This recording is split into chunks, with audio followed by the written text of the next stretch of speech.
the previous videos, we mentioned about the components of heavy structure lab. So far we have covered the strong floor system, strong wall system, porter frame system, actuator or hydraulic jack system. Now we will look into the data acquisition system. It is actually meant to monitor and log the readings of the measuring instruments. You know that typical testing in the heavy structure lab, you will require strong floor system, there will be porter frame system, and there will be hydraulic jack system to impose load onto the specimen. Now the problem is, how do we know how much load is applied onto the specimen? And how do we know the response of the specimen? There should be instruments to do the measurements. This will require a series of the instruments which in combinations reflect the response of the specimens under the loads applied onto it.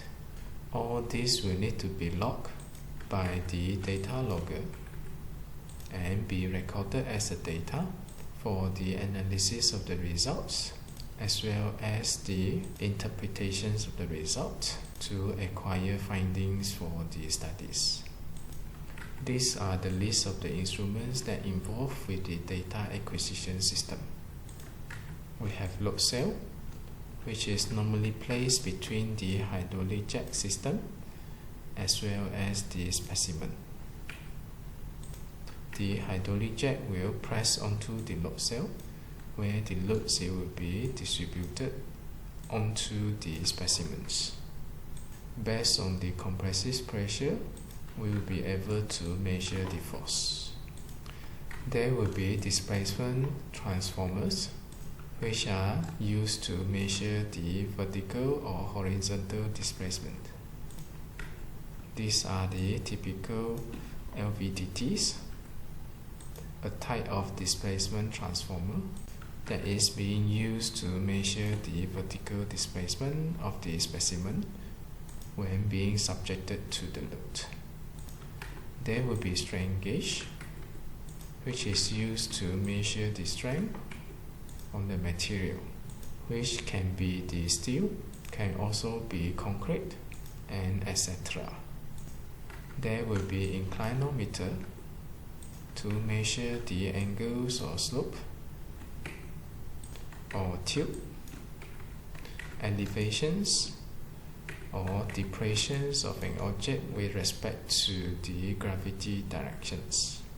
To be simple, an inclinometer is used to measure an angle with respect to the gravity directions. There will be thermocoupler, which is used to measure the temperature.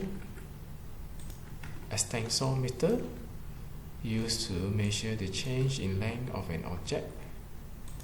You will need camera for you to take photo or snapshots of the test specimen during the test in order to monitor before and after the test the conditions of the specimen for identifications of the defects as well as the failure modes of the specimens. All the measuring instruments are connected to the data loggers in order to monitor and record the readings throughout the testing. Every time the data logger logs a result, it will record all the readings at the same instance, representing an instance that all the instruments measured during the testing. There will be laptop, normally is used to monitor, record, and display the readings in real time throughout the testing. Normally we will encourage you to monitor the result at real time, normally focusing on one critical result. Let's say now you are testing a beam under incremental load. You will need to monitor the response in terms of the load versus the mid-span displacement. Then you can plot it in the graph and you monitor the response in real time. This is for you to have an idea the stages of your testing whether the member is in the elastic stage, or the member has already yielded, or whether the members have reached the ultimate capacity. Due to the cost that incurred, properly plan the data acquisitions and not to overdo it. You will need to properly plan it, choosing the right instruments to measure the right thing at the right positions. There will be certain measurements which are critical in reflecting the response of the members. You will need to properly plan it. Of course, if you have a luxury of funding supply, then you can have more instruments, especially you can have more shrinkage. Only that the question is whether it is necessary.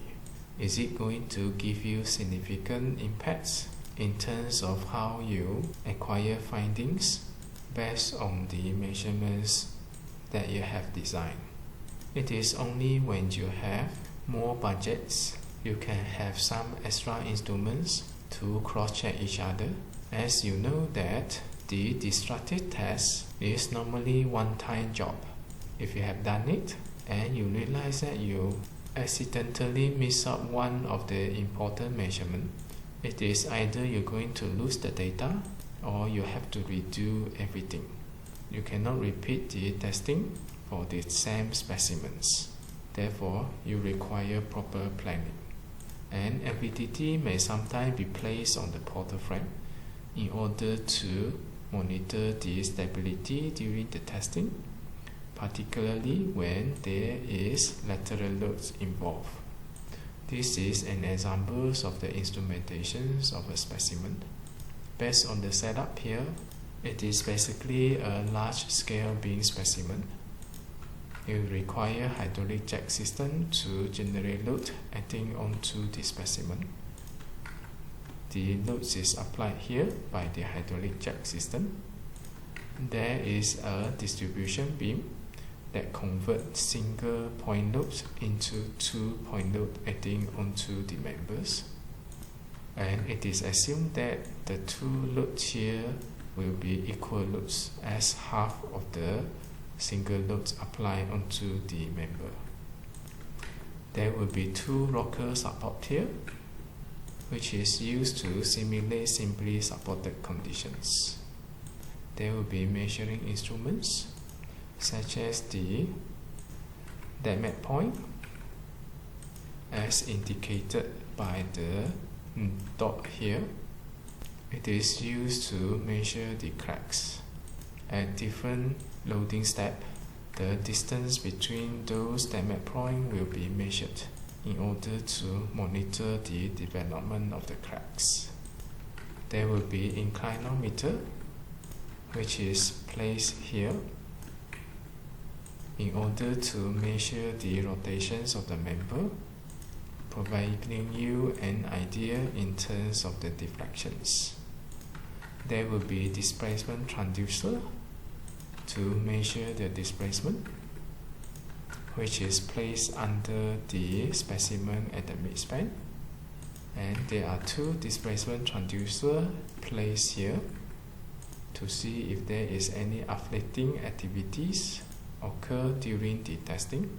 And there is one more transducer here, which is used to measure the crack width, assuming the crack is perpendicular to the arrangement of the displacement transducer.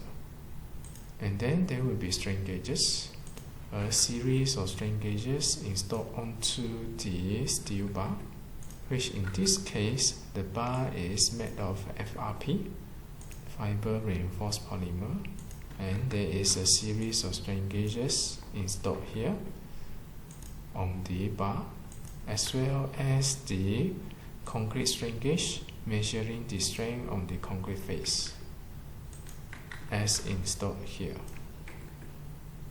The purpose putting the strain gauge here is to measure the compressive strain on top of the beam here. What you see here, this setup is quite heavily instrumented. It only happens when the researcher would like to study in detail every single aspect of it, and the researcher have plenty of funding to support the research activities. Every single one of them going to cost money, especially the strain gauge can only be used once. After the testing, the strain gauge spoiled, cannot be reused. By looking at the number of strain gauge here, it is quite a lot. We will see that testing for this one specimen can be quite costly. Therefore, you need to always plan your testing carefully, optimize the operations, minimize the cost for the testing, and there will be only one-time testing for one specimen.